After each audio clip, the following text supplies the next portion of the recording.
TikTok әлемде ең көп жүктелетін әлеуметтік желі. Күн сайын орта есеппен миллионнан астам жаңа пайдаланушы тіркеледі. Бұл секунд сайын шамамен 10 жаңа адамға тең көрсеткіш. Желөкпенің сөзіне, желіктің көзіне айналған желіде аудиторияның назарына талас қызу. Көбірек қаралым жинау үшін адамдар түрлі амал жасайды.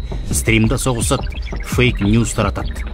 Теріс ағымдарды насихаттарын үдеткен, текті білмеген тобыр надандықты насихаттайды. Шетелдегі шатаққа шақырады. Интернет төрін былғап, псевдо көсемдерінің сойылын соғады. Қараға тұмшаланған қыз-келіншектер де қымсынбайтын болған. 13 жасында тұнығы лайланғандар да, бірнеше еркектің қойында марқайғандар да эфирде. Дәстүрімізді мансұқтап құсып отыр. Өздерде запыран сасып, қоғамды жирендіріп болды. Бұндай сорақылық болашақта сорлатады деген депутаттар TikTok әлеуметтік желісіне шектеу қоюды ұсынады.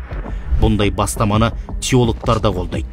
Олар TikTok'тағы бассыздыққа тоқтам болмаса, тарихи тамырымызды талқандап тынады. Ал сіз қалай ойлайсыз, көрермен? Желдегі жүгенсіздікті қалай тізгіндейміз?